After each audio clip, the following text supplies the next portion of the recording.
जरा सोचो, आप 40,000 फीट पर हवा में उड़ रहे हो। अचानक इंजन बंद हो जाते हैं, केबिन में डर फैल जाता है। पैसेंजर्स खिड़कियों से बाहर देखते हैं, नीचे फैले विशाल आकाश में जवाब ढूंढते हैं। आगे क्या होता है? सबसे पहले आपको एक अजीब सी खामोशी सुनाई देगी। इंजनों की लगातार गूंज गायब हो जाती है और एक गहरी खामोशी छा जाती है। प्लेन अब आगे नहीं बढ़ रहा, नीचे उतरना शुरू कर देता है। ये एक मुश्किल घड़ी होती है, लेकिन घबराने की जरूरत नहीं है। अभी नहीं, प्लेन पत्थर की तरह नहीं गिरेगा। इसके बजाय यह एक नियंत्रित तरीके से नीचे उतरता है, जिसे ग्लाइड कहते हैं।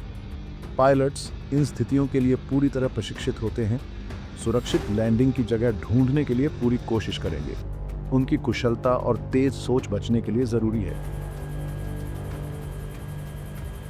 जब एक हवाई जहाज का इंजन खराब हो जाता है तो वो आसमान से सीधा नीचे नहीं गिरता, इसकी बजाय वो ग्लाइड करने लगता है।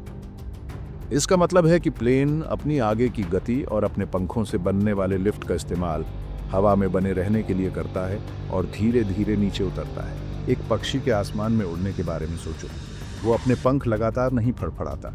इसकी बजाय वो हवा के बहाव का इस्तेमाल हवा में तैरते रहने के लिए करता है, आसानी से ग्लाइड करता है। ग्लाइड में एक प्लेन भी इसी सिद्धांत पर काम करता है।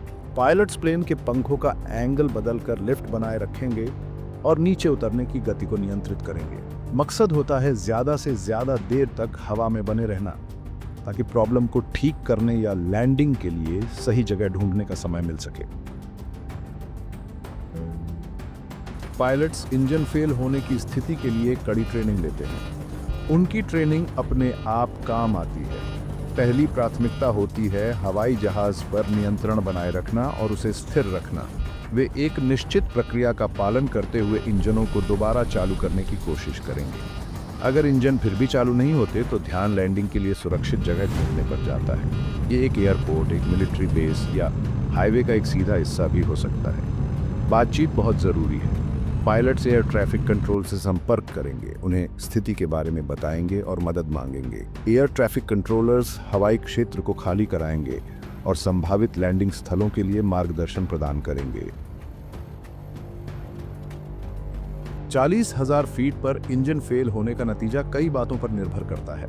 इनमें प्लेन की ऊंचाई, लैंडिंग के लिए सही जगह की दूरी और पायलट्स की कुशलता शामिल है। कई मामलों में सुरक्षित लैंडिंग संभव है।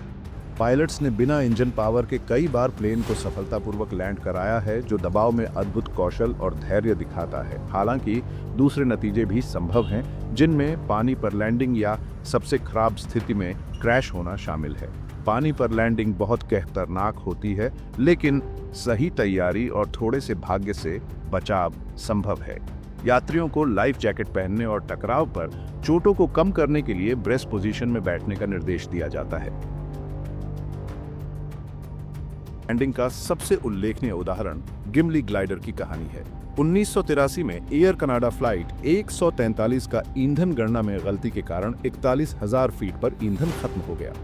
पायलट कैप्टन रॉबर्ट पियर्सन और फर्स्ट ऑफिसर मॉरिस क्विंटल ने बोइंग 766 को 17 मिनट तक कुशलता से ग्लाइड कराया और अंततः इसे गिमली, मैनिटोबा में एक बंद हवाई पट्टी पर सुरक्षित रूप से उतारा। गिमली ग्लाइडर की घटना पायलट प्रशिक्षण, कुशलता और दबाव में शांत रहने के महत्व का प्रमाण है। यह उम्मीद की किरण के रूप में काम करती है, जो दिखाती है कि सबसे विकट परिस्थितियों में भी एक सुरक्षित परिणाम संभव है। Maurice Quintel, pilot of Boeing 767 en route to Edmonton with 61 passengers and 8 crew members on board. But an error in calculation involving a switch from the imperial system to metric meant that the plane only had enough fuel for half its flight and lost power mid-air. The engines failed at about 30,000 feet and they had to glide. Fortunately, Captain Bob Pearson was an established glider pilot, and so he was now in the world's biggest glider.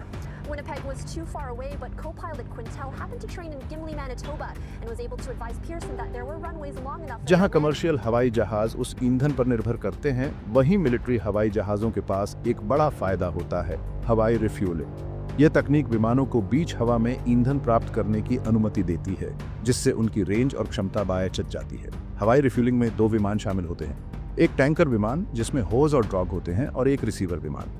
दोनों विमान बीच हवा में मिलते हैं और tanker एक विशेष प्रणाली के माध्यम से रिसीवर को ईंधन ट्रांसफर करता है।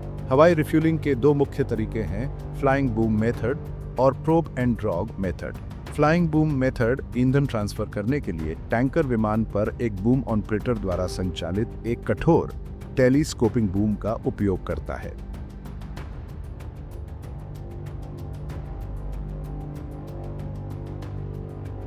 हवाई रिफ्यूलिंग एक जटिल और खतरनाक प्रक्रिया है, जिसके लिए पायलटों और बूम ऑपरेटरों दोनों से असाधारण कौशल और सटीकता की आवश्यकता होती है। विमान को तेज गति से उड़ान भरते समय अक्सर अशांत परिस्थितियों में एक सटीक फॉर्मेशन बनाए रखना चाहिए। मौसम एक महत्वपूर्ण भूमिका निभाता है। तेज हवाएं, अशांति और कम दृश्यता हवाई रिफ्यूलिंग को बेहद चुनौतीपूर्ण या असंभव भी बना सकती है। सुरक्षा सर्वोपरि है और चालक दल जोखिमों को कम करने के लिए व्यापक प्रशिक्षण लेते हैं। निहित जोखिमों के बावजूद हवाई रिफ्यूलिंग दुनिया भर की सेनाओं के लिए एक आवश्यक बल गुणक है। यह लंबे मिशनों, बड़ी पेलोड क्षमता और हवाई संचालन में अधिक लचीलेपन की अनुमति देता है। भारत हवाई रिफ्यूलिंग के रणनीतिक महत्व को पहचानता है, खासकर अपने विशाल हवाई क्षेत्र और बढ़ती सैन्य क्षमताओं के संदर्भ में। भारतीय वायुसेना या आईएएफ सक्रिय रूप से अपनी हवाई रिफ्यूलिंग क्षमताओं का विकास कर रही है। आईएएफ इल्यूशन IL-78 टैंकर संचालित करता है, जो हवाई रिफ्यूलिंग के लिए प्रोब एंड ड्रॉग पद्धति का उपयोग करते हैं। इन टैंकरों ने आईएएफ की परिचालन पहुंच को काफी बढ़ाया है, जिससे लड़ाकू जेट और परिवहन विमान लंबी अवधि तक हवा में रह सकते हैं। भारत ने एयरबस A330 MRTT प्लेटफॉर्म पर अपने स्वदेशी हवाई रिफ्यूलिंग सिस्टम के साथ सफल परीक्षण भी किए हैं। यह विकास इस महत्वपूर्ण क्षमता में आत्मनिर्भरता की दिशा में एक महत्वपूर्ण कदम है। विमानन सुरक्षा प्रौद्योगिकी मानव कौशल और सावधानीपूर्वक योजना के नाजुक संतुलन पर निर्भर करती है। ईंधन प्रबंधन महत्वपूर्ण है और पायलट मौसम की स्थिति और संभावित डायवर्जन जैसे कारकों को ध्यान में रखते हुए ईंधन की आवश्यकताओं की सावधानीपूर्वक गणना करते हैं। आपातकालीन तैयारी भी उतनी ही महत्वपूर्ण है। पायलट और केबिन क्रू कई तरह की आपात स्थितियों से निपटने के लिए कठोर प्रशिक्षण से गुजरते हैं, जिससे विमान में सभी की सुरक्षा और भलाई सुनिश्चित होती है। अगली बार जब आप उड़ान भरें तो याद रखें कि एक सुरक्षित और सुखद यात्रा सुनिश्चित करने के लिए अनगिनत घंटों का प्रशिक्षण और तैयारी की जाती है। ईंधन प्रबंधन से लेकर आपातकालीन प्रक्रियाओं तक विमानन का हर पहलू जोखिमों को कम करने और आपको सुरक्षित रूप से आपके गंतव्य तक पहुंचाने के लिए तैयार है।